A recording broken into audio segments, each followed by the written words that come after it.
नमस्कार, total health में आप सभी का स्वागत है। मैं हूं किरण भारद्वाज। सरल सुरक्षित इलाज ये दूर करे सब रोग, स्वास्थ्य को बेहतर बनाए और रखे निरोग। हम बात कर रहे हैं होम्योपैथी की। कई तरह की बीमारियां हैं जिनका इलाज होम्योपैथी से कारगर तरह से किया जा सकता है और इसे विश्व भर के लोग उपयोग में लाते हैं। कई ऐसी बीमारियां हैं जिनमें इसका विशेष योगदान है, लेकिन बहुत सी ऐसी बीमारियां भी हैं जिनमें अब होम्योपैथी को इलाज के लिए प्रयोग किया जाने लगा है। किस तरह की विशेषताएं होम्योपैथी की हैं, आज के कार्यक्रम में विस्तार से आपको बताएंगे, क्योंकि जितने लोग इसका उपयोग करते हैं उनके लिए ये आसानी से उपलब्ध भी है, इलाज सस्ता है और सबसे बड़ी बात यह है कि आमतौर पर होम्योपैथी की दवाओं के दुष्प्रभाव नहीं होते। इस रिपोर्ट पर नजर डालते हैं और समझते हैं कि किस तरह से कार्य करती हैं होम्योपैथी की दवाएं और किस तरह से किया जाता है इस पद्धति में रोगों का इलाज।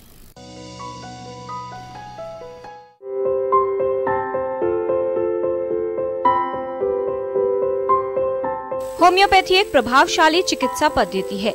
होम्योपैथी किसी भी रोगी का मानसिक, शारीरिक व भावनात्मक स्तर पर उपचार करती है। साथ ही बीमारी से लड़ने के लिए रोगी की शारीरिक क्षमता को भी बढ़ाती है। होम्योपैथी रोग का नहीं बल्कि रोगी का इलाज करती है। होम्योपैथी कठिन से कठिन रोगों का इलाज करने में पूरी तरह सक्षम है। खास तौर पर एलर्जी और जीवन शैली से संबंधित रोगों के इलाज में होम्योपैथी चिकित्सा काफी लाभदायक है। होम्योपैथी में उपचार शुरू करने से पहले रोगी की पूरी जानकारी ली जाती है, जैसे वंश संबंधित इतिहास, रोगी का रहन सहन, स्वभाव, उम्र, शारीरिक परीक्षण और रोग के लक्षणों की पूरी जांच की जाती है। होम्योपैथिक दवाइयों का 70% भाग पौधों से लिया जाता है। होम्योपैथिक दवाएं बिल्कुल हानि रहित होती हैं और इन्हें लेने पर कोई साइड इफेक्ट नहीं होते। फिर भी होम्योपैथिक दवाएं विशेषज्ञ की सलाह अनुसार ही ली जानी चाहिए, क्योंकि किसी भी रोग के लिए होम्योपैथिक दवाएं अलग अलग रोगी के लिए अलग हो सकती हैं। इलाज कई बातों पर निर्भर करता है, जिसका निर्धारण होम्योपैथिक विशेषज्ञ ही कर सकते हैं। होम्योपैथिक दवाएं लेने पर विशेषज्ञ द्वारा कुछ परहेज भी बताए जाते हैं। साथ ही दवाओं को विशेषज्ञ द्वारा बताए गए समय अनुसार ही लेना चाहिए। होम्योपैथी एक वैज्ञानिक चिकित्सा पद्धति है जो इलाज में काफी असरदार है। किरण भारद्वाज, टोटल हेल्थ। आयुष चिकित्सा पद्धतियों में एक नाम जो शामिल है होम्योपैथी का, कितनी कारगर है सभी के लिए और कैसे इसका उपयोग सब कर सकते हैं, कैसे लाभ उठाया जा सकता है और कौन सी वो सुविधाएं हैं जहां पर इसको लिया जा सकता है, इलाज कहां कहां उपलब्ध है, ऐसी तमाम बातों पर विस्तार से आज हम बात करेंगे। 10 अप्रैल को विश्व होम्योपैथी दिवस मनाया जाता है। इस बार क्या कुछ खास होने वाला है उस पर भी होगी बात। इस विषय पर विस्तार से बात करने के लिए हमारे साथ रहेंगे विशेषज्ञों के पैनल। उनसे आपका परिचय करा देते हैं। हमारे साथ हैं डॉक्टर राज के मनचंदा, आप director Ayush, farmer director general CCRH। हमारे साथ उपस्थित रहेंगे doctor Alok Parekh, farmer world president LMHI, doctor AK Gupta, senior consultant and homeopath OVHAMS, और डॉक्टर AK द्विवेदी, आप हेड है होम्योपैथिक कॉलेज इंदौर से। सभी विशेषज्ञों का स्वागत करते हैं। तो आइए जानकारी की शुरुआत करते हैं और बेहतर तरीके से समझते हैं कि कैसे लाभ उठाया जा सकता है होम्योपैथी चिकित्सा का और कितनी कारगर सिद्ध हो सकती है होम्योपैथी चिकित्सा हमारे स्वास्थ्य के लिए। सबसे पहले डॉक्टर मनचंदा, हम आपसे ये समझना चाहेंगे कि विश्व होम्योपैथी दिवस की बात हो रही है। इस बार का जो थीम रखा गया है homeopathy people's choice for wellness, यानी सभी लोग अगर स्वस्थ रहना चाहते हैं तो होम्योपैथी को चुने। किस तरह से अपने जीवन में शामिल कर सकते हैं और कैसे इसका लाभ उठाया जा सकता है, क्या महत्व आप बताना चाहेंगे? सर्वप्रथम मैं ये बताना चाहूँगा कि विश्व होम्योपैथिक दिवस, जो होम्योपैथी के संस्थापक, फाउंडर ऑफ होम्योपैथी थे डॉक्टर सैमुअल हानीमन, जो एक बड़े ही प्रख्यात जर्मन फिजिशियन थे जी, और he was a very multi talented person. उनके जन्म दिवस पर मनाया जाता है 10 अप्रैल को विश्व भर में। आज होम्योपैथी करीब करीब 100 कंट्रीज के अंदर प्रैक्टिस की जाती है किसी न किसी फॉर्म में, और इंडिया के अंदर आयुष पद्धतियों के अंदर इसकी एक विशेष स्थान है। इस दिन आज दिल्ली के अंदर एक कॉन्फ्रेंस, 2 दिन की scientific convention people choice homeopathy people choice के ऊपर एक प्रोग्राम पूरा किया जाएगा, जिसका की शुरुआत करेंगे हमारे केंद्रीय आयुष मंत्री सोनावाला जी, और साथ ही साथ उनके साथ होंगे डॉक्टर मंजूपरा महेश भाई, जो कि मिनिस्टर ऑफ स्टेट हैं आयुष के। दोनों मंत्री इसका शुरुआत करेंगे, और ये 2 दिन की साइंटिफिक कन्वेंशन के अंदर पूरी डिस्कशन होगी how homeopathy is being used by the public and किस प्रकार से हम इसका और ज्यादा इस्तेमाल कर सकते हैं। जी, हर तरह के सारे साइंटिफिक आयामों के ऊपर इसके ऊपर डिस्कशन होगी जी। और पब्लिक से भी अनुरोध है कि ये प्रोग्राम लाइव रहेगा, इसको देखें।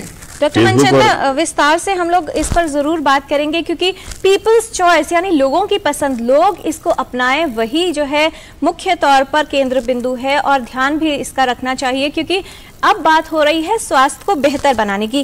Doctor A K. गुप्ता, किस तरह से आप देखते हैं होम्योपैथी का जो बढ़ता चलन है, यानी लोगों में जो इसका एक्सेप्टेंस है, बहुत एक लंबा समय है जिसमें होम्योपैथी का इलाज सदियों से किया जा रहा है कहा जाए, और विश्व भर में उपयोग होने वाली दूसरी सबसे बड़ी चिकित्सा पद्धति है, लेकिन इसे लेकर लोगों की बहुत सारी धारणाएं थी, जिसमें पहले कोई भी बीमारी हो तो हर जगह से जब थक हार जाते थे लोग, तब होम्योपैथी की तरफ जाते थे, जो शायद एक बड़ी चुनौती सामने साबित होता था। उसके अलावा जो छोटी छोटी बीमारियां हैं, सर्दी जुकाम, एलर्जीज, श्वसन समस्याएं, त्वचा की समस्याएं या पाचन समस्याएं, इसमें तो आम तौर पर लोग इसका प्रयोग करते थे, लेकिन जटिल बीमारियां जो हैं, शायद जब उनके इलाज की बात आती है या उसमें योगदान की बात आती है, तो बहुत ज्यादा इसका उपयोग नहीं किया जाता था या एक हिचक थी।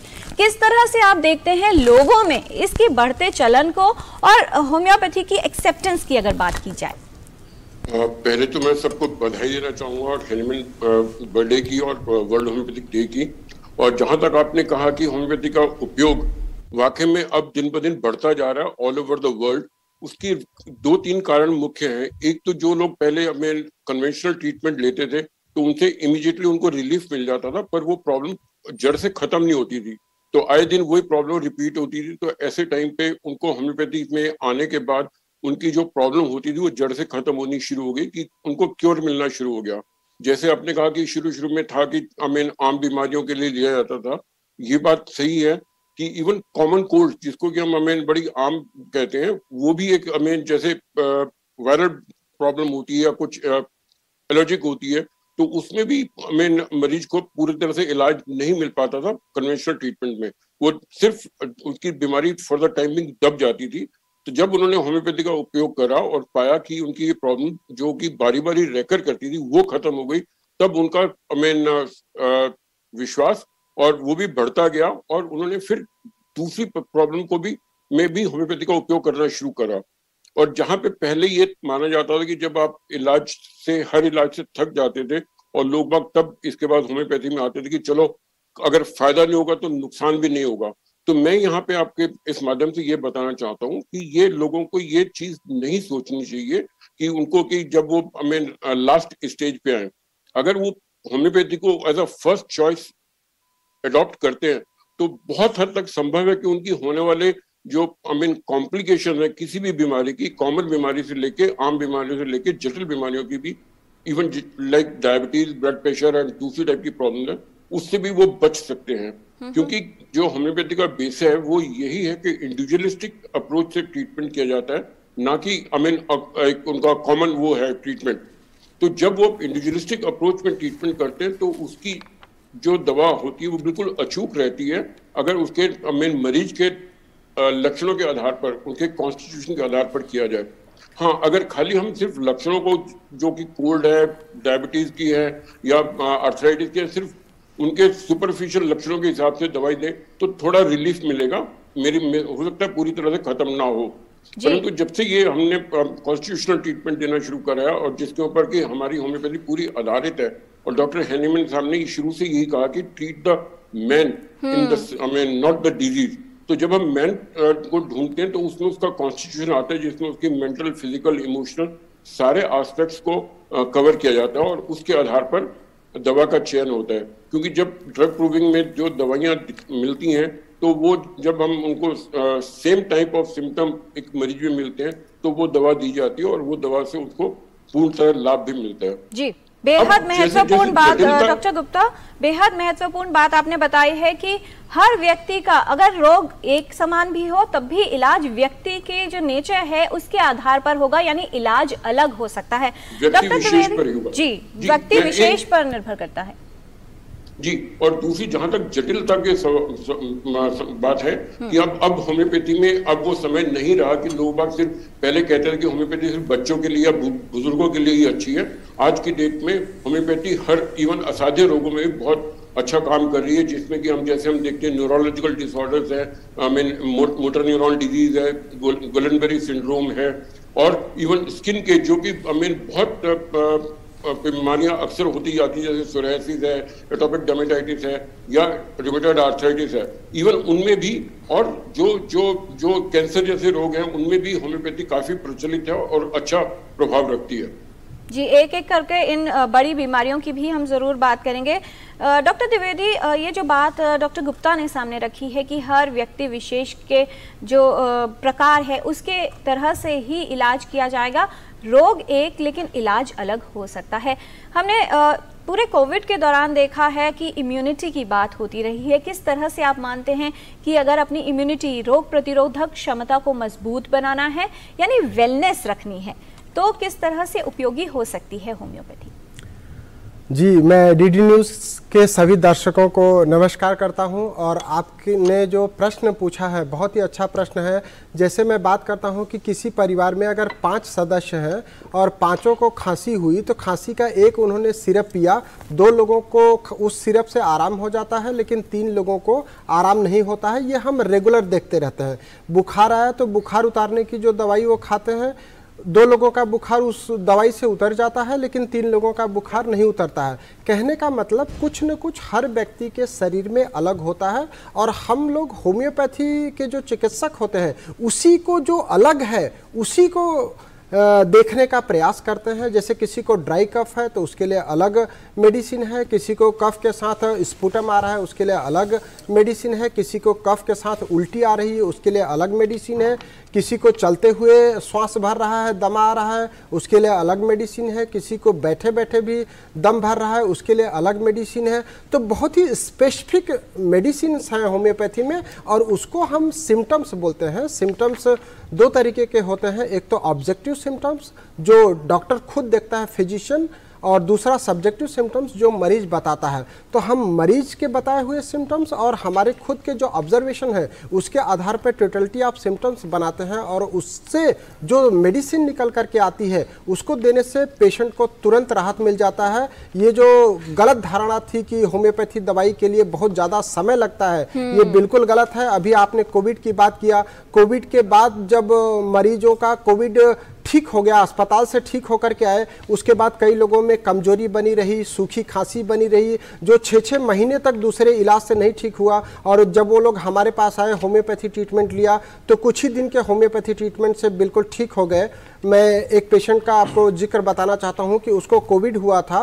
कोविड के बाद वो 27 दिन लगभग इंदौर के बड़े अस्पताल में एडमिट था। एडमिट होकर के डिस्चार्ज हो गया। उसके बाद भी उसकी जो सीटी लंग की फाइंडिंग्स थी, सीटी लंग में उसको कोविड के जो चेंजेस थे वो नॉर्मल नहीं हुए थे। उस व्यक्ति को चलने फिरने में परेशानी होती थी और अपना काम नहीं कर पाता था। पुलिस में वो इंस्पेक्टर थे, वो कहीं से हमारे पास आए, और जब होम्योपैथी ट्रीटमेंट हमने दिया, 1 महीने तक लगातार हमने होम्योपैथी ट्रीटमेंट दिया।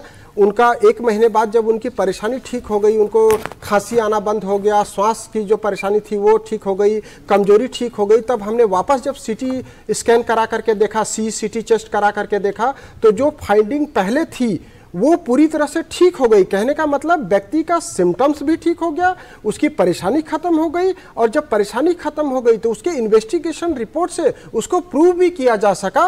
वो बहुत बड़ा रिसर्च है और पब्लिश भी हमने किया है रिसर्च मैगजीन में।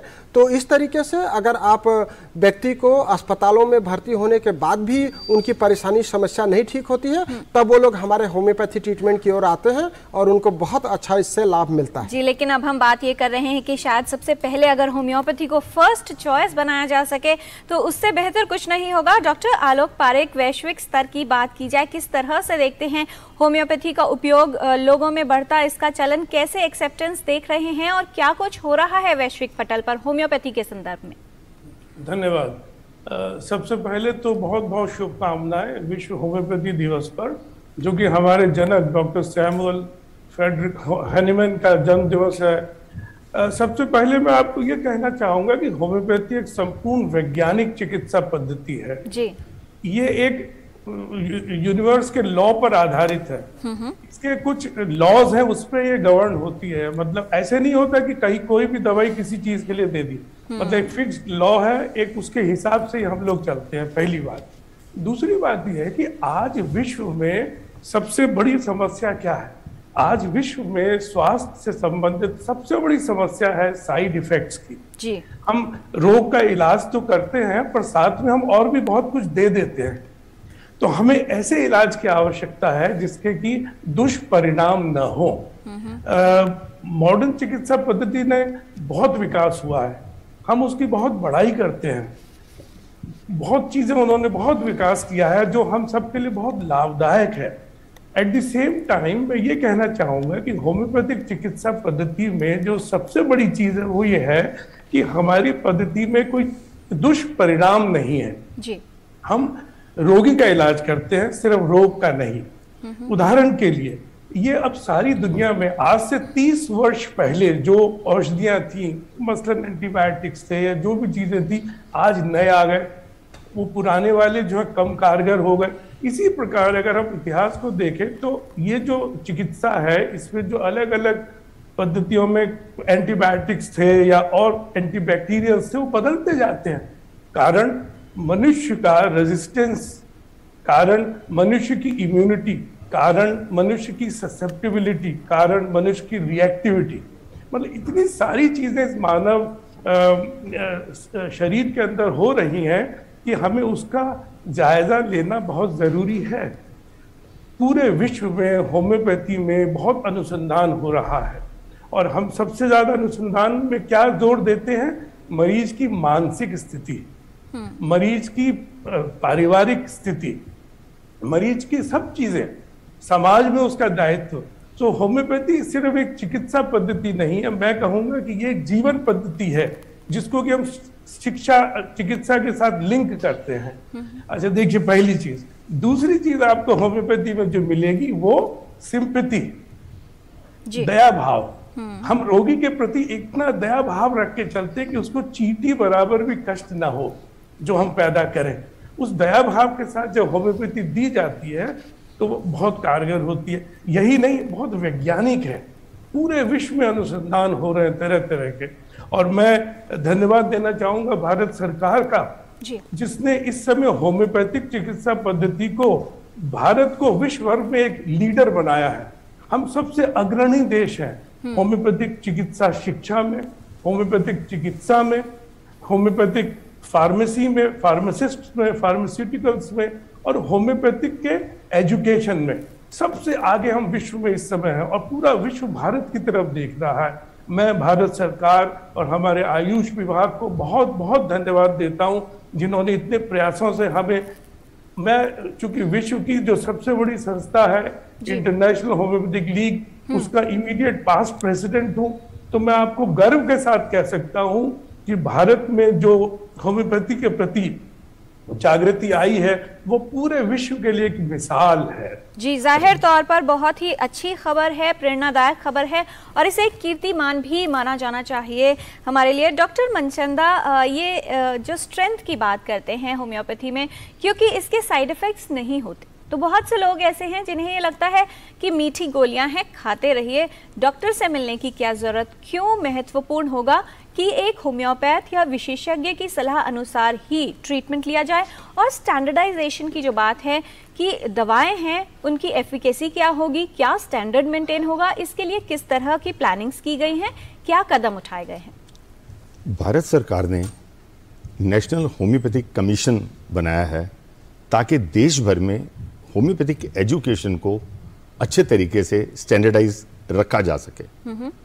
इंडिया चंद उन देशों में से है, कुछ और देश हैं जैसे साउथ अफ्रीका हुआ या एशियन कंट्रीज हुई, जिसमें कि एक university level homeopathic education available है। ये पुराने ज़माने की बात हो गई जब कि कोई भी होम्योपैथिक दवाई दे दिया करता था। आज होम्योपैथी का जो कोर्स है वो पूरे 5.5 साल का कोर्स होता है, एट पार MBBS के, और उसके बाद भी 3 साल की पोस्ट ग्रेजुएशन होती है। ज़्यादातर जो होम्योपैथिक चिकित्सक मार्केट में प्रैक्टिस कर रहे हैं वो या तो ग्रेजुएट हैं और पोस्ट ग्रेजुएट हैं। पहले होता था कि एक्सपीरियंस बेस पे होम्योपैथिक रजिस्ट्रेशन मिल जाया करते थे, आज वो नहीं है। इसके लिए भारत सरकार की जो पॉलिसीज हैं उन्होंने बड़ा विशेष योगदान प्रदान किया। आज देश भर में करीब करीब 235 होम्योपैथिक मेडिकल कॉलेजेस हैं, जिसमें करीब करीब 15 से 20 हज़ार स्टूडेंट हर साल एडमिशन लेते हैं और नए डॉक्टर बनते हैं। ये सारे के सारे डॉक्टर पब्लिक हेल्थ के अंदर कंट्रीब्यूट कर रहे हैं। अब आ जाओ दवाइयों की स्टैंडर्डाइजेशन की बात।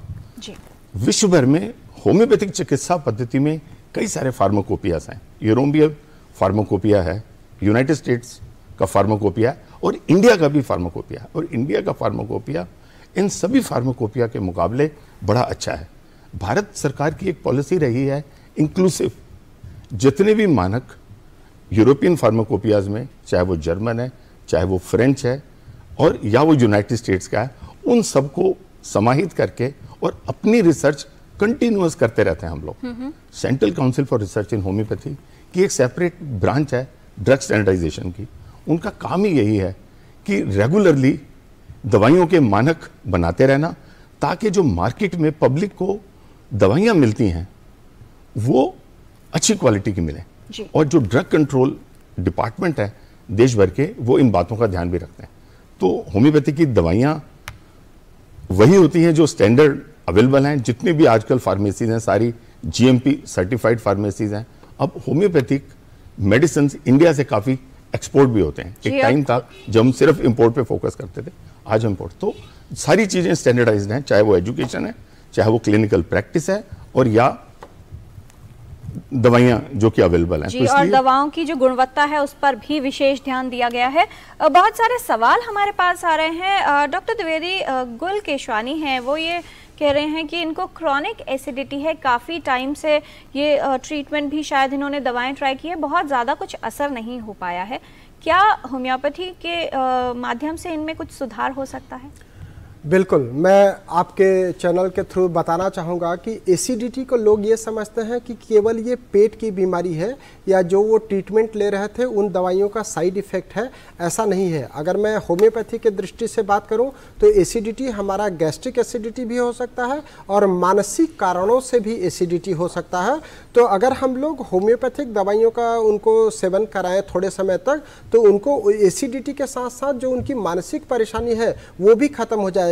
कई बार लोगों को लगता है कि ये जो हमारी परेशानी हुई है ये नई है या इसका कारण उनको ज्ञात नहीं होता है, लेकिन उसके पीछे कहीं ना कहीं एक हिडन रीज़न होता है, कोई कारण होता है जिसके कारण उनको ये परेशानी हो गई। जैसे किसी ने कोई बात बोल दी उनको, वो उनको पसंद नहीं थी तो वो उनको बात चुभ गई, वो बात उनको कंटिन्यूअस जा करके चुभती रहेगी, उनको बार बार स्ट्राइक होगा और दैट क्रिएट्स एसिडिटी, जिसको लोग समझ नहीं पाते हैं। और उस तरह की एसिडिटी के लिए मुझे लगता है कि होम्योपैथी से बेहतर कुछ हो ही नहीं सकता है। अगर आपको गैस्ट्रिक एसिडिटी है तो भी होम्योपैथी लेना चाहिए, मेंटल एसिडिटी है तो भी होम्योपैथी लेना चाहिए। अगर आपको किसी भी प्रकार के एंटासिड से आपको आराम ही नहीं हो रहा है, कई लोग आते हैं कि वो सुबह उठते से ही एंटासिड पी लेते हैं, उसके बाद भी उनकी परेशानी नहीं होती है। कई लोग तो क्लिनिक में आते हैं एंटासिड की बॉटल से लेकर के आते हैं कि ये देखिए डॉक्टर साहब, मैं दिन भर जेब में लेकर के चलता हूँ, जब मुझे परेशानी होती है मैं ये पी लेता हूँ। ये बिल्कुल गलत आदत है। इस तरह की आदत हमको अपनानी नहीं चाहिए। अगर आप इस तरह की एसिडिटी को ध्यान नहीं देंगे तो ये आगे चल के आपको GERD या हाइटस हर्निया में बदल जाएगा, जो बहुत बड़ी परेशानी हो जाएगी। मेरे पास पुणे की एक पेशेंट आई थी, लेडी पेशेंट थी, वो बार बार उसके डॉक्टर को बताती थी कि यहाँ उसको कुछ अटका हुआ सा लग रहा है। पुणे में 2-3 डॉक्टरों ने देखा, उसका इन्वेस्टिगेशन नहीं कराया गया। उसके फाइल पे लिखा हुआ था कि प्लान CCT एब्डोमेन। हमारे इंदौर के रहने वाली थी, इंदौर में भी उन्होंने कई डॉक्टरों को दिखाया, उन्होंने भी लिख दिया कि प्लान CCT, और सबने बोला कि कुछ आपको स्ट्रेस है, टेंशन है। जब हमारे पास वो आई, इतना 6 महीने 2 साल घूमने के बाद और मैंने जब CCT कराया तो CCT में उसको कार्सिनोमा निकला। वो बार बार बता रही थी कि यहाँ जलन हो रहा है और कुछ अटका हुआ है, लेकिन कुछ अटका हुआ है, इसको लोगों ने ध्यान नहीं दिया। तो इस तरीके से हमारे इन्वेस्टिगेशन का भी बहुत जरूरी है। केवल एसिडिटी को मान करके हम एंटासिड खुद से न लेते हैं। यहाँ पे आपको रोकना चाहेंगे, कॉलर है हमारे साथ, उनका सवाल ले लेते हैं। उत्तर प्रदेश से पारिक जी हैं फोन लाइन पर, स्वागत है आपका। क्या जानना चाहते हैं आप? हेलो जी सर, क्या त्वचा रोगों में जो है होम्योपैथी कारगर है? मुझे 20 वर्षों से सोराइसिस है, क्या इसका उपचार संभव है? जी डॉक्टर A.K. गुप्ता, क्या आप इनको एडवाइस करना चाहेंगे सोराइसिस के लिए क्या कुछ किया जा सकता है होम्योपैथी में? हाँ, सोराइसिस एक ऑफ कोर्स बीमारी है जो कि इजीली ट्रीटेबल नहीं मानी जाती, क्योंकि इसमें इसको एक ऑटोइम्यून डिसऑर्डर भी माना जाता है और इसमें बहुत सारी प्रॉब्लम्स होती हैं। पेशेंट ठीक जैसे खारिश होती है और प्लेक्स बन जाते हैं और ब्लीड करते हैं, परंतु इसका होम्योपैथी में बहुत सक्षम इलाज है। और हमारे जो पेशेंट्स हैं सोराइसिस के, वो कुछ ही देर के ट्रीटमेंट के बाद काफ़ी हद तक उनको रिलीफ मिल जाता है। और अगर आपको खास तौर पे ये देखना पड़ेगा कि जो आपकी, जैसे हम बारी बारी बात कर रहे हैं कि ये जो उसके प्रेसिपिटेटिंग फैक्टर्स क्या है, आपका जो एक इसमें एक एनवायरमेंटल होता है, एक डाइट का होता है और एक मेंटल स्ट्रेस इसमें एक बहुत बड़ा रीजन बनता है उसको रिसर्फेस करने के लिए। तो जो सोराइसिस की जब मरीज होते हैं वो कई बार ठीक हो जाते हैं, पर उनका दोबारा से कुछ अरसे के बाद दोबारा रेकर कर जाता है, जो एलोपैथी या दूसरे कन्वेंशनल ट्रीटमेंट से कराते हैं। और जो मरीज होम्योपैथी के ट्रीटमेंट में अंडर आते हैं, अपने सोराइसिस का इलाज कराते हैं, और उनमें देखा गया है कि उनकी जो प्रवृत्ति है रिपीट होने की बहुत ऑलमोस्ट नकारात्मक रहती है, और वो एक बार ठीक हो जाते हैं तो पूरी लाइफ लॉन्ग ठीक रहते हैं। हाँ, उनको ये हिदायत जरूर देते हैं हम कि वो अपने खान पान, रहन सहन और माइंड का पूरा ध्यान रखें कि जो भी उनके स्ट्रेस फैक्टर हैं और जो उनके कंट्रीब्यूटिंग फैक्टर हैं जो उनको प्रेसिपिटेट करते हैं, उनको अवॉइड करें। हाँ, उसमें सबसे बड़ी एक और चीज़ आती है, उनकी कुछ एलर्जीज होते हैं। अगर आप एक सीरम IgE लेवल चेक कराएं तो उसमें पता चलेगा कि उनका एलर्जी लेवल ज़्यादा है, और अगर आप एलर्जी टेस्ट कराएं तो उसमें पता चलेगा कि कुछ चीज़ों से उनको खास तौर पर एक सेंसिटिविटी है। तो उन चीज़ों का वो सेवन ना करें। और जो एक आमतौर पर कहा गया कि जो सिंथेटिक कपड़े पहनने या खाना पान, रहन सहन में जो सिंथेटिक्स का जितना यूज कम करेंगे, उनको सोराइसिस में उनका बहुत अच्छा प्रभाव पड़ेगा। इसका डेफिनेटली होम्योपैथी में इलाज बहुत अच्छा इलाज है। तो वो आप जहाँ से भी हैं, आप किसी अच्छे होम्योपैथिक डॉक्टर के पास जाएं, एंड आई एम श्योर कि आपकी जो सोराइसिस की प्रॉब्लम जो आपको 20 साल से है वो ठीक हो जाएगी। परंतु जो निर्देश वो आपका होम्योपैथिक डॉक्टर दे, आप उसको अवश्य पालन जरूर करें, इस बात का भी ध्यान रखिएगा। होम्योपैथिक द्वारा इलाज किस तरह से किया जाता है और क्या लाभ हैं इसके, इस विषय पर आज हम बात कर रहे हैं। कुछ और जानकारी लेंगे होम्योपैथी के महत्व के बारे में। आप देखते रहिए टोटल हेल्थ, हम जल्द हाजिर होंगे। ब्रेक के बाद टोटल हेल्थ में आपका स्वागत है। होम्योपैथी का महत्व क्या है हमारे स्वास्थ्य के लिए, इस विषय पर आज हम बात कर रहे हैं। और बहुत सी बीमारियां हैं जिनका जिक्र विशेषज्ञों ने किया है, जिनमें कारगर सिद्ध हो सकती है। डॉक्टर गुप्ता, आपके पास ही फिर आना चाहेंगे हम, और ये समझना चाहेंगे कि कैंसर जैसी बड़ी बीमारी की बात की जाए, कई प्रकार इसके होते हैं। जैसे ही व्यक्ति को कैंसर होता है, क्योंकि बहुत सारे मामलों में हमारे देश में देर से भी पता चलता है, इम्यूनिटी कहीं ना कहीं कॉम्प्रोमाइज होती है। अब उसकी 2-3 स्टेजेस की बात कर लें। इलाज शुरू हुआ, इम्यूनिटी ऑलरेडी कम है, दूसरे अपॉर्चुनिस्टिक इन्फेक्शंस भी होते हैं, संक्रमण होते हैं जिनका खतरा रहता है। जब इलाज किया जाता है, खास तौर पर रेडियोथेरेपी या कीमोथेरेपी जब दी जाती है, उस स्थिति में भी बहुत सी समस्याएं और जटिलताओं से जूझना पड़ता है रोगी को। इलाज लंबा चलता है तो साइकोलॉजिकली तौर पर भी कहीं ना कहीं प्रभाव जरूर होता है। और कुछ ऐसे पेशेंट्स भी होते हैं जिनमें बहुत देर हो जाती है, या एडवांस स्टेज में अगर पता चले तो फिर पैलिएटिव केयर की आवश्यकता होती है। इन सभी स्थितियों में संक्षिप्त में आप बताएं, सभी स्थितियों में किस तरह से होम्योपैथी से लाभ लिया जा सकता है और इसको उपयोग किया जा सकता है? जी, कैंसर एक ऐसा जटिल रोग है जिसको आमतौर पे माना जाता है कि इसकी एक बार अगर हो गया तो डेथ ऑलमोस्ट निश्चित है। हालांकि ऐसा नहीं है, हर कैंसर इज नॉट फेटल। पर हाँ, जो कैंसर किसी को होता है, अगर आप जल्दी उसको जांच करके पता कर लेते हैं, तो अर्ली स्टेज में अगर कैंसर की डिटेक्शन हो जाती है तो उसका निदान कंप्लीटली रूप से हो सकता है, होम्योपैथी द्वारा भी और दूसरी मेडिसिन के द्वारा भी। परंतु जब मरीज को जैसे अभी डॉक्टर द्विवेदी बता रहे थे कि वो पेशेंट 2 साल से चल रहा था और उनको कार्सिनोमा था तो पता ही लेट लगा, तो ऐसे टाइम पे भी अगर आप अपना इलाज होम्योपैथी द्वारा कराते हैं तो वो ठीक हो सकते हैं। परंतु सबसे इंपॉर्टेंट बात है, जो कुछ लोगों का मानना है कि अगर आपको कैंसर हो गया तो आपको रेडियोथेरेपी और कीमोथेरेपी तो मस्ट है। तो यहाँ पे मैं ये आपके अपने दर्शकों को जरूर बताना चाहूँगा कि ऐसा आवश्यक नहीं है। There are number of patients जिनको आप होम्योपैथिक इलाज साथ साथ दिया, आपने जो कैंसर का जो ट्रीटमेंट चल रहा है, चाहे आपने उस पर पार्शल सर्जरी करी है या उसके जो ट्रीटमेंट दिए है, उसके साथ साथ अगर आप homeopathy as a complementary medicine भी दें तो उसमें जो उनकी पेशेंट की टॉलरेंस पावर है वो बहुत हद तक बढ़ जाती है। हमने अपने क्लिनिक्स में ये देखा कि कुछ लोग जिनको कि कीमोथेरेपी के साइड इफेक्ट्स आते हैं या रेडियोथेरेपी के साइड इफेक्ट्स आते हैं और उनको वो पूरा कंप्लीट नहीं कर पाते। तो ऐसे टाइम में हमने अपने मरीजों को जो, फिर दोबारा मैं कहना चाहूँगा कि हमने उन मरीजों को कैंसर के लिए नहीं, उनकी जो मेडिसिन दी वो उनके आधार पर, उनके कॉन्स्टिट्यूशन के आधार पर दी, तो वो उनकी जो रेजिस्टेंस पावर है उसको बिल्डअप करता है, वो उसकी सेल्फ जो डिफेंसिव मैकेनिज्म है इम्यूनिटी को बिल्डअप करता है। और वही पेशेंट जो ट्रीटमेंट ले रहे थे कीमो का या रेडियोथेरेपी के, जिनके साइड इफेक्ट्स आ रहे थे, उनका ट्रीटमेंट छूट रहा था, तो जब उन्होंने होम्योपैथिक ट्रीटमेंट लिया तो वो उस चीज को झेलने के लायक बन पाए और उनका ट्रीटमेंट कंप्लीट हुआ। तो यहाँ पे एक बहुत अच्छी बात ये समझी जानी चाहिए कि होम्योपैथी खुद अपने आप में सेल्फ सफिशिएंट है कैंसर ट्रीट करने के लिए भी, and it is simultaneously very important to take it as a complementary medicine to the conventional treatment. And thirdly, जो कॉम्प्लिकेशंस हो जाती हैं उनको रोकने में और ठीक करने में भी होम्योपैथी काफी हद तक सक्षम है। हमने कुछ लोगों में जिनमें जी आम कीमोथेरेपी के बाद या रेडियोथेरेपी के बाद उनके अल्सर्स होते हैं, बाल गिरने शुरू हो जाते हैं, वेट लॉस होना शुरू हो जाता है, वॉमिटिंग होती हैं, तो ये सब चीजें अगर आप उनके साथ साथ उस ट्रीटमेंट के साथ साथ भी होम्योपैथी को दें as a palliative, as complementary medicine, also it can be given as an adjuvant to treatment of cancer।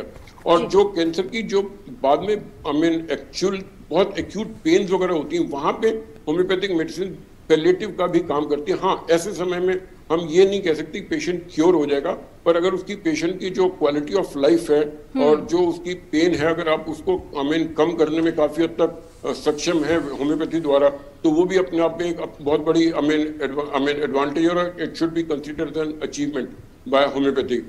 इसको कंप्लीटली नकारना नहीं चाहिए कि होम्योपैथी में कैंसर का इलाज नहीं है, ऐसा नहीं है। राइट।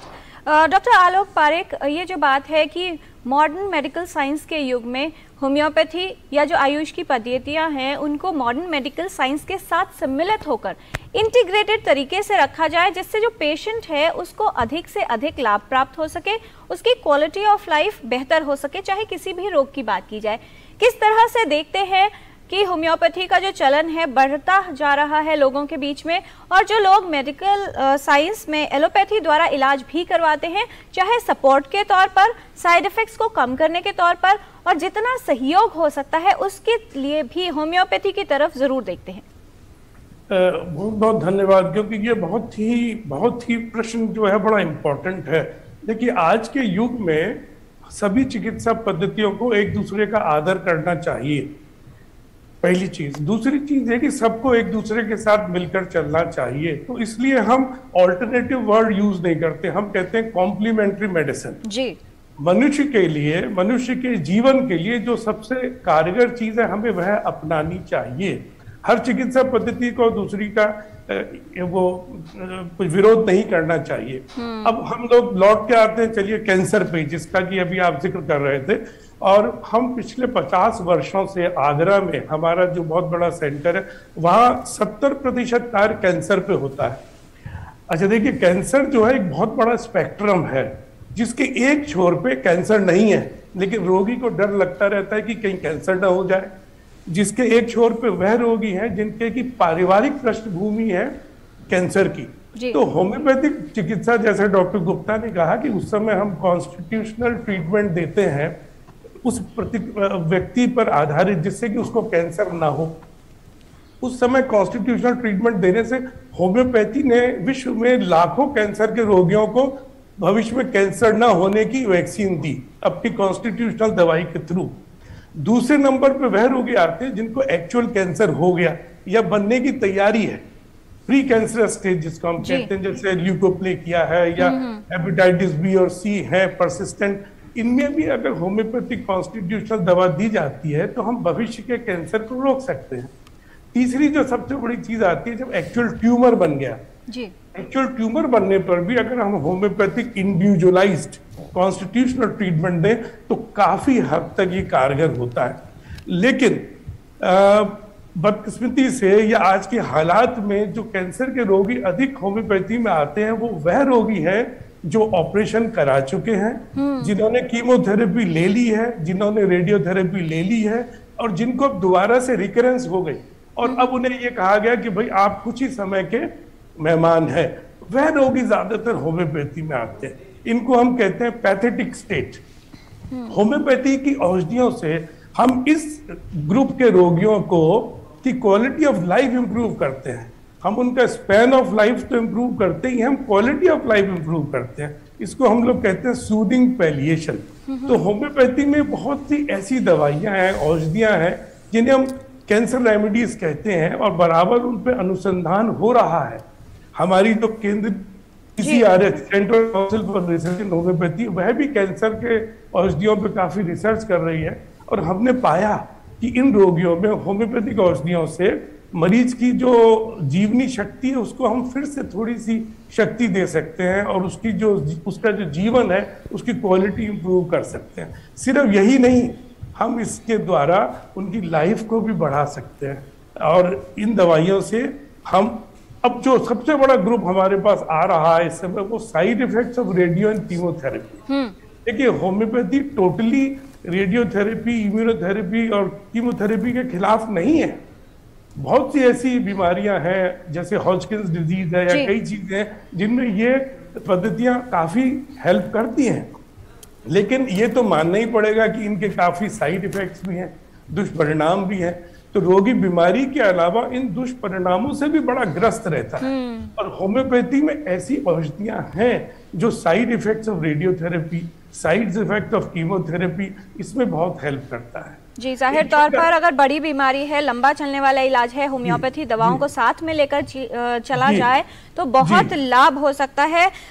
डॉक्टर द्विवेदी, आपसे ये समझ लें, बहुत सारे ईमेल्स हमारे पास आ गए हैं, बहुत संक्षिप्त में चाहेंगे कुछ ईमेल्स के आप ज़रूर जवाब दें। आलोक जी हैं, वो ये कह रहे हैं कि उनको चने से एलर्जी है, क्या इसमें होम्योपैथी कुछ कर सकता है? निमिषा का सवाल है, कह रही हैं उनको फंगल इन्फेक्शन रहता है, नेल्स में फंगल इन्फेक्शन है, क्या उनके लिए समाधान हो सकता है? जी, मैं बात करना चाहता हूँ, अगर चने की एलर्जी है तो चने से बनी हुई चीज़ों का उनको सेवन नहीं करना चाहिए और एलर्जी के लिए जो IgE है उसका लेवल उनको जांचते रहना चाहिए, देखते रहना चाहिए। और होम्योपैथिक दवाइयाँ उनको धीरे धीरे एलर्जी से छुटकारा दिला देंगी, पर उसके लिए उनको धैर्य रखना होगा, लगातार थोड़े दिन होम्योपैथिक दवाइयों का सेवन करना पड़ेगा। पर बेहतर है कि जब आपको परेशानी हो रही है उस समय आप उन चीज़ों का सेवन नहीं करें। और दूसरी जो आप बात कर रही थी नेल, ब्रिटल नेल या कॉइलोनाचिया की, जिसमें नाखून का इन्फेक्शन हो जाता है, नाखून का इन्फेक्शन के लिए होम्योपैथी में सबसे बेहतर ट्रीटमेंट है, क्योंकि नाखून का इन्फेक्शन किसी भी प्रकार के लगाने या ऑइंटमेंट से ठीक नहीं हो सकता है। नेल को अगर हम देखें तो वो स्किन का ही पार्ट होता है, स्किन, हेयर और नेल एक ही सिस्टम का है और इस पूरे सिस्टम पे ही होम्योपैथी बहुत प्रभावी है। तो मुझे लगता है कि उनको होम्योपैथी ट्रीटमेंट के लिए जाना चाहिए और नज़दीकी किसी भी होम्योपैथी चिकित्सक के पास जाकर के अपने सारी परेशानी बताएं। मुझे आशा ही नहीं, पूर्ण विश्वास है कि उनका नाखून पहले से भी बेहतर हो जाएगा होम्योपैथी से। जी, फिलहाल टोटल हेल्थ में समय है एक छोटे से कमर्शियल ब्रेक का। ब्रेक के बाद लौटेंगे तो बहुत सी और जानकारी लेंगे किस तरह से लाभ हो सकते हैं। ब्रेक के बाद टोटल हेल्थ में आपका स्वागत है। होम्योपैथी के महत्व के विषय पर बात हो रही है। डॉक्टर मनचंदा, ये जो बात है कि वो लोग जो होम्योपैथी का ट्रीटमेंट अपनाना चाहते हैं, कुछ लोग ये भी समझते हैं कि अगर हमें जाना है ये कैसे तय करें कि कहाँ जाएं? उपलब्धता जो इलाज की है और विशेषज्ञों की है, क्या चेक पॉइंट्स होने चाहिए? अगर किसी को समस्या है, कहाँ पर उपलब्ध होगा इलाज और किस तरह से अप्रोच करना चाहिए? होम्योपैथिक चिकित्सा इस देश में प्राइवेट और पब्लिक सेक्टर दोनों में अवेलेबल है। सेंट्रल गवर्नमेंट की डिस्पेंसरीज सारे देश भर में है, स्टेट गवर्नमेंट की डिस्पेंसरीज सारे देश भर में है। काफ़ी सारी ये डिस्पेंसरीज जो एलोपैथिक प्राइमरी हेल्थ सेंटर्स हैं उनमें ही लोकेटेड हैं जी, वेलनेस सेंटर्स, वेलनेस सेंटर जिनको की कहा जाता है। और इसके अलावा करीब करीब 3 लाख होम्योपैथिक चिकित्सक हैं जो कि इंस्टीट्यूशनली क्वालिफाइड हैं। जब भी आप किसी होम्योपैथिक डॉक्टर के पास जाते हो तो कृपा करके 2 चीज़ें देखिए, एक कि क्या वो इंस्टीट्यूशनली, क्या वो क्वालिफाइड है, एटलीस्ट क्या वो रजिस्टर्ड है, क्योंकि हर देश में, हर स्टेट में एक बोर्ड है जिसका काम ही यही है कि वो लोग जो होम्योपैथी की चिकित्सा पद्धति कर सकते हैं उनका रजिस्ट्रेशन करना। और जितने भी इंस्टीट्यूशनली क्वालिफाइड डॉक्टर्स हैं, जैसे एलोपैथी के लिए रजिस्ट्रेशन होती है वैसे ही होम्योपैथी के लिए भी रजिस्ट्रेशन होती है। तो आप उनके पैड पे देख सकते हैं कि उनके पास एक रजिस्ट्रेशन नंबर होगा और एक उनके पास एक कुछ ना कुछ क्वालिफिकेशन होगी। जो पहले होम्योपैथी में डिप्लोमा लेवल क्वालिफिकेशन थी, तो कुछ डिप्लोमा लेवल डॉक्टर्स होंगे, पर वो लोग एक्सपीरियंस्ड होंगे और वो भी अच्छे डॉक्टर होंगे। देन डिग्री आ गई है तो डिग्री लेवल भी होंगे और पोस्ट ग्रेजुएट डॉक्टर भी आपको मिलेंगे। तो चेक पॉइंट इज कि डॉक्टर रजिस्टर्ड है कि नहीं है, और एट द सेम टाइम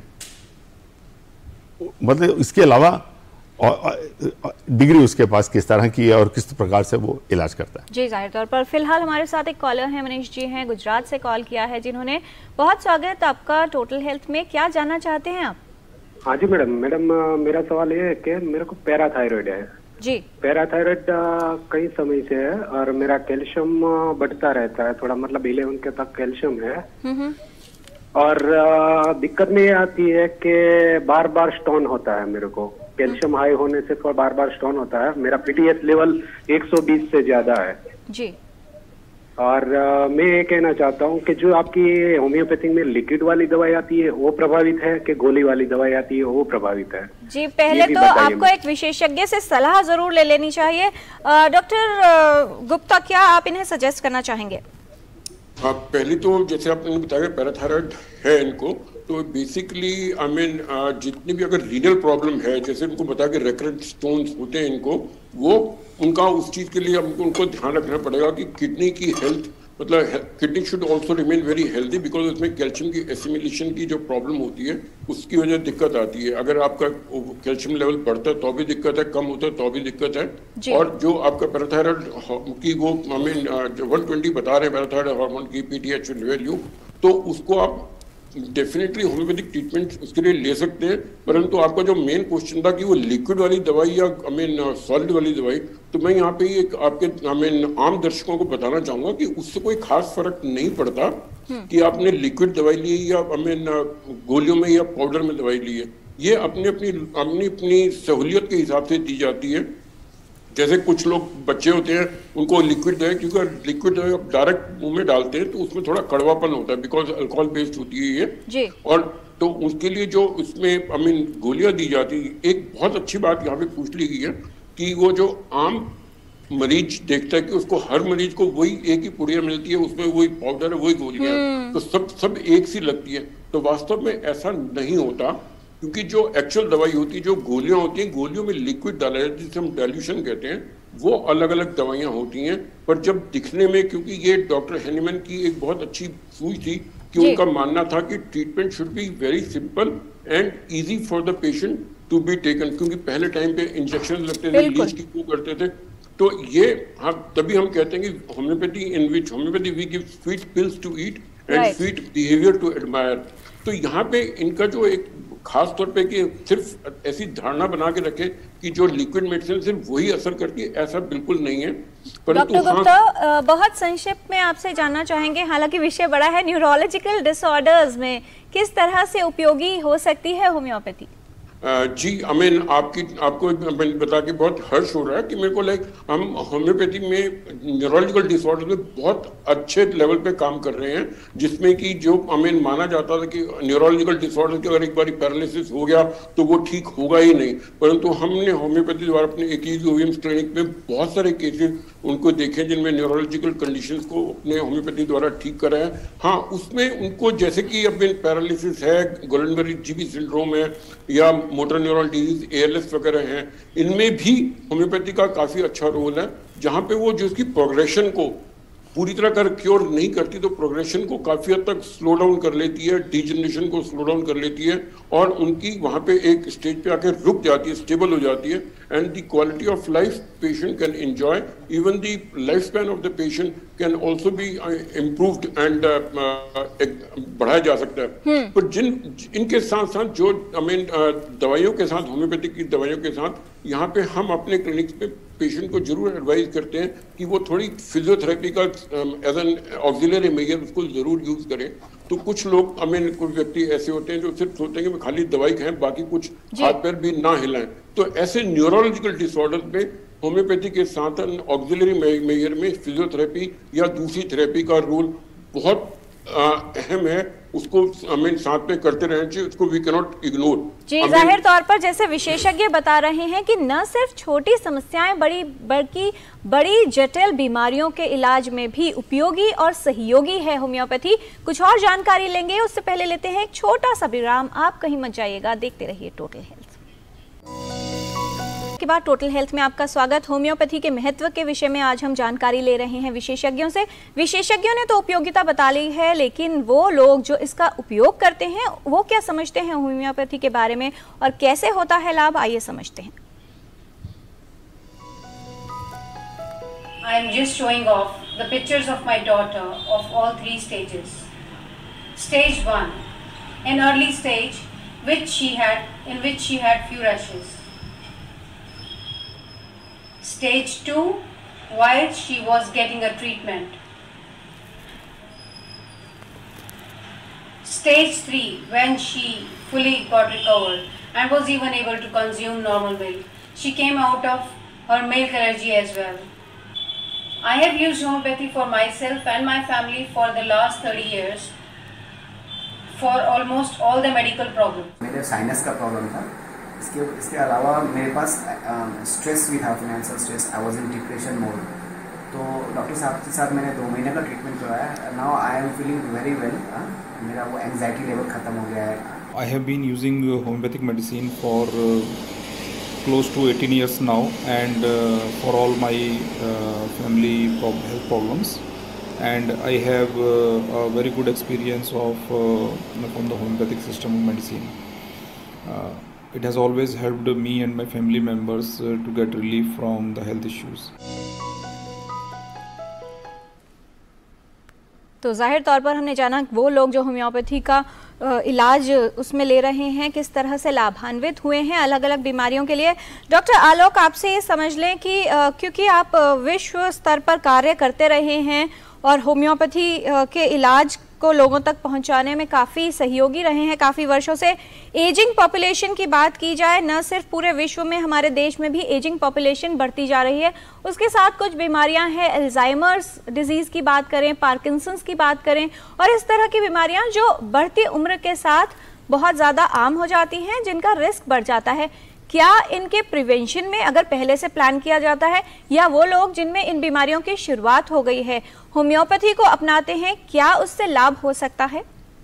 जी, ये बड़ा इम्पोर्टेंट सब्जेक्ट है आज के युग में, और इसको हम जीरियाट्रिक प्रैक्टिस कहते हैं। होम्योपैथी का जीरियाट्रिक मेडिसिन में बहुत बड़ा योगदान है। देखिए, जैसे भी कोई चीज की एजिंग होती है तो उसमें वियर एंड टियर होता है। ये तो कुदरत का, नेचर का लॉ है, वियर एंड टियर। होम्योपैथी में जीरियाट्रिक्स के लिए कुछ खास औषधियां हैं। कुछ ऐसी जीरियाट्रिक प्रॉब्लम्स हैं जिनका कि सामाजिक और पारिवारिक संतुलन से बहुत ताल्लुक होता है। मसलन के तौर पर हम अल्जाइमर्स को ही लें। अल्जाइमर्स एक ऐसी बीमारी है जिसका कि पारिवारिक पृष्ठभूमि बहुत इम्पॉर्टेंट है। तो ऐसे रोगियों को अगर हम उनकी शुरुआती दौर में ही कॉन्स्टिट्यूशनल होम्योपैथिक दवा का मतलब होता है कि व्यक्ति विशेष के लिए दवा, उसके प्रकृति के अनुसार दवा, उसकी इच्छाएं, उसके रहने का एनवायरनमेंट, उसकी पसंद नापसंद, उसका शारीरिक बिल्ड और उसकी सोच समझ, उसके आधार पर अगर हम शुरू में ही दवाइयां दें तो हम उस एल्जाइमर को टाल सकते हैं या उस एल्जाइमर को हम किसी हद तक कम कर सकते हैं। और जब एक्चुअल एल्जाइमर्स हो जाता है तब भी बहुत अच्छी होम्योपैथिक औषधियां हैं जो कि हम लक्षणों के आधार पर, सिम्टोमेटिक चयन के आधार पर मरीज को देते हैं और उससे लाभ होता है। तो हमने देखा कि होम्योपैथी में हम जेरियाट्रिक प्रैक्टिस में सिम्टोमेटिक दवाइयों से बहुत लाभ देते हैं, नंबर 1। नंबर 2, हम ये भी देखते हैं कि पारिवारिक खुशहाली भी बढ़ती है। अच्छा, होम्योपैथिक दवाइयों में हम साथ में ये भी समझाते हैं रोगी के परिवार को कि हमें बड़े बुजुर्गों को क्या देना चाहिए, उन्हें क्या चाहिए, सिंपैथी, उन्हें क्या चाहिए, अफेक्शन, उन्हें क्या चाहिए, एक मान सम्मान। तो अगर इसके साथ में हम होम्योपैथिक औषधि दें तो जीरियाट्रिक प्रैक्टिस में काफी लाभ होता है। दूसरी प्रॉब्लम जीरियाट्रिक प्रैक्टिस में जो आती है वो आती है वियर एंड टियर की, ऑस्टियोपोरोसिस और दूसरी बीमारियां। तीसरी प्रॉब्लम आती है जॉइंट्स में ऑस्टियोआर्थराइटिस दिक्कत। आप देखते हैं कि बुजुर्ग लोग छड़ी से चलते हैं, चल नहीं पाते हैं, जोड़ जकड़ जाते हैं, तो वो असहाय महसूस करते हैं। उन लोगों के लिए अलग औषधियां हैं। तो आप जेरियाट्रिक प्रैक्टिस में हमारे यहाँ बहुत अच्छी औषधियां हैं।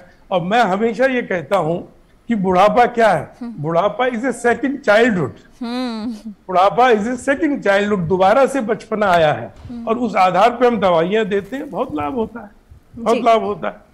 तो दवाइयां, औषधियां सिम्टोमेटिक चयन के हिसाब से, पारिवारिक उनका जो एटमॉस्फेयर है वो कैसा हो, प्लस खान पान उनका जो, और उनकी दैनिक दिनचर्या, फिर आप देखिए कि जेनेटिक्स में बहुत लाभ होता है। बिल्कुल, बहुत ही महत्वपूर्ण जानकारी। और दूसरे बचपन से पहले डॉक्टर मनचंदा, पहले बचपन की बात कर ली जाए, बच्चों में अगर बात करें होम्योपैथी कितनी उपयोगी साबित हो सकती है, क्योंकि बचपन वो समय होता है जिसमें पेरेंट्स बहुत ज़्यादा इंटरफेयर नहीं करना चाहते, बच्चे को समस्या हो रही है, बहुत ज़्यादा दवाइयाँ खिलाना कोई भी पसंद नहीं करता है। तो इसीलिए ज़्यादातर हमने देखा है कि होम्योपैथी के पेशेंट जो वर्ल्ड ओवर जितने भी सर्वे हुए हैं, बच्चे और फीमेल्स हैं।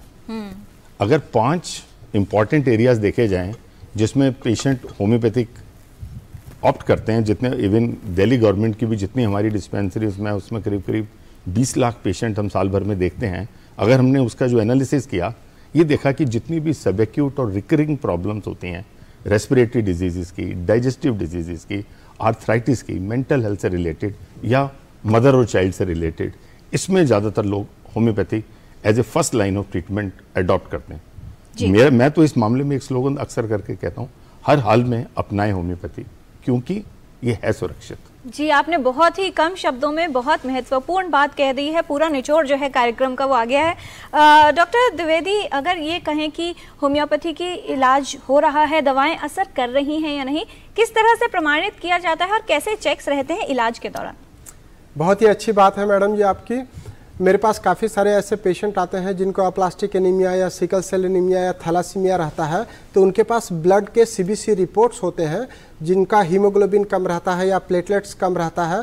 तो हम सबसे पहले रिपोर्ट देखते हैं, उनका जो दवाई स्टार्ट करने के पहले, होम्योपैथी दवाई देने के पहले उनका हीमोग्लोबिन कितना है या प्लेटलेट कितना है, और जब हम दवाई उनको स्टार्ट करते हैं, मेडिसिन स्टार्ट करने के बाद वीकली एनालिसिस करते हैं कि उनका हीमोग्लोबिन कैसे बढ़ते जा रहा है, प्लेटलेट कैसे बढ़ते जा रहा है। और थोड़े समय में ही हम देखते हैं कि उनको जो बार बार ब्लड चढ़ाना पड़ता था या बार बार अस्पताल में एडमिट होना पड़ता था, वो बिल्कुल ठीक हो गया है। अब उनको अस्पताल में भर्ती नहीं होना पड़ता है, पूरी तरह से नॉर्मल हो गए हैं और उनकी रिपोर्ट्स भी नॉर्मल हो गई है। ऐसे ही जैसे आप जेरियाट्रिक की बात कर रही थी, तो जैसे जैसे एज बढ़ती जाती है तो हमारे मेल्स में, पुरुषों में प्रोस्टेट ग्रंथि बढ़ती जाती है। तो जब हम लोग होम्योपैथी दवाई देते हैं, उसके ग्रंथि की साइज धीरे धीरे कम हो जाती है, तो हम लोग इन्वेस्टिगेशन करा करके ये देख सकते हैं कि उसको किस तरीके से आराम मिल रहा है। डॉक्टर मनचंदा, एक वाक्य में क्या संदेश देना चाहेंगे आप हमारे व्यूअर्स को? मैंने पहले ही आपको कहा, अपनाएं होम्योपैथी हर हाल में, क्योंकि ये है सुरक्षित। डॉक्टर गुप्ता, क्या संदेश रहेगा आपका हमारे व्यूअर्स के लिए? होम्योपैथी को अपनाएं उसकी गुणवत्ता के लिए, ना कि क्योंकि सस्ती है या इसलिए क्योंकि वो हमें नुकसान नहीं देती। वैसे भी हम कहते हैं homeopathy insures health safely and take it because of its efficacy. Doctor Alok, एक वाक्य में क्या कहना चाहेंगे व्यूअर्स को? होम्योपैथी एक संपूर्ण चिकित्सा पद्धति है जो कि सिर्फ फिजिकल बॉडी के लिए ही नहीं, एक आत्मिक उत्थान के लिए, शक्ति के लिए और हमारी जो रेजिस्टेंस पावर है उसके लिए वर्क करती है। डॉक्टर द्विवेदी, आपका संदेश एक वाक्य में। Homeopathy is best and effective treatment. जी, बहुत धन्यवाद इस तमाम जानकारी के लिए सभी विशेषज्ञों का। और ये भी कहा जाता है कि homeopathy is one of the few medical specialities which carry no penalties, only benefits, यानी सिर्फ लाभ होते हैं। और वैसे भी स्वस्थ रहने के लिए ये कहा जाता है कि हमें प्रकृति के करीब रहना चाहिए। तो होम्योपैथी की जो दवाएं हैं उनका जो मुख्य भाग है उसका स्रोत होते हैं प्लांट्स, यानी हमारे पौधे, यानी प्रकृति से लिया जाता है। इसलिए प्रकृति के करीब रहिए, स्वस्थ रहिए और रोग आने का इंतजार ना करें। होम्योपैथी में कुछ ऐसे तरीके भी हैं जिनको अगर आप अपनाते हैं तो बहुत हद तक अपनी इम्यूनिटी को बढ़ा सकते हैं, रोग प्रतिरोधक क्षमता को बढ़ा सकते हैं, स्वास्थ्य ठीक रहेगा और रोगों का खतरा भी कम हो जाएगा। टोटल हेल्थ के जरिए हमारी ये कोशिश रहती है कि स्वास्थ्य संबंधित जानकारी आप तक पहुंचाते रहें। ये सिलसिला आगे भी जारी रखेंगे। होम्योपैथी के आज के विशेष कार्यक्रम में सिर्फ इतना ही। हमारी पूरी टीम को अनुमति दीजिए। नमस्कार।